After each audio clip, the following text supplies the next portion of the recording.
Hello, my name is Mackenzie Dagnino, and this is my rebuttal video for debate topic number 2, side B, which is if the US and world powers should not intervene militarily in Myanmar based on human rights abuses.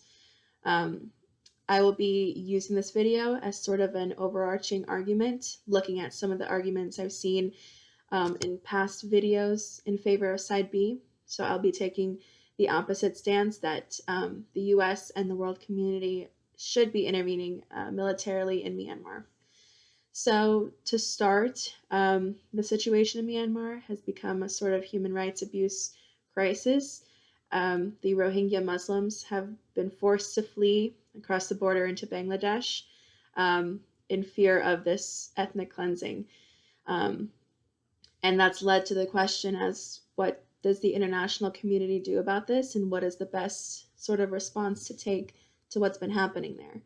So first, one of the most common arguments I saw was maybe economic sanctions might be more effective than military intervention. And I want to say that economic sanctions would not necessarily help the people in Myanmar, specifically the Rohingya Muslims. Economic sanctions did not work in Cuba. They did not work in North Korea. And implementing those sanctions could actually do more to hurt the people in Myanmar, because those sanctions would probably be directed towards them as opposed to forcing the government to do something about those human rights abuses. Another argument that I saw about sort of not intervening militarily is educating the countries about what's happening.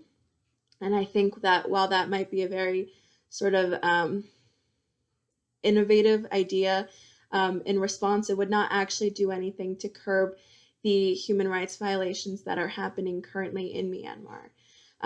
It would not necessarily actually cause much of a difference because the only education needed would be what exactly is happening in the country, to whom and why.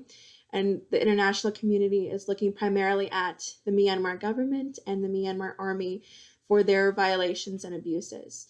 So educating other countries would only do so much as to prove the point as to why we might need military intervention in Myanmar. Another potential argument is in regards to a more peaceful process. So maybe using negotiations or mediations to talk with the Myanmar government and come to sort of a compromise or a peaceful conclusion to sort of end the abuses that are currently happening.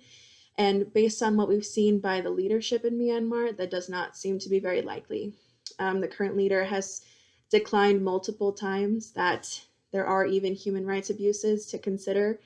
And using diplomatic processes might seem like the best way to go, but it also would not provide immediate relief.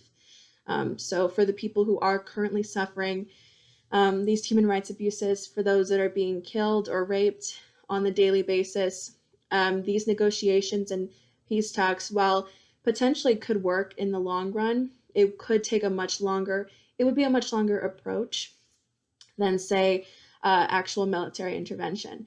And so while it's a great option to consider, there are people who would need immediate relief and assistance now. And so that brings me to my point, as a military intervention could be considered the most effective solution in this crisis. It's using the UN as an example with the genocide with the Serbians and Croatians in the 90s, and with Rwanda. Military intervention did prove to be successful in those regions. And so I think in order to curb these human rights abuses in Myanmar, we should take a pretty similar approach.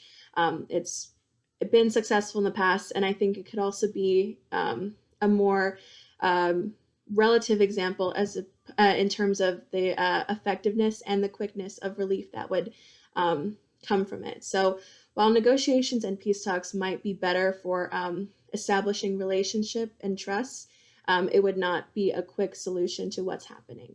So that is my rebuttal video, and I want to thank everyone for watching.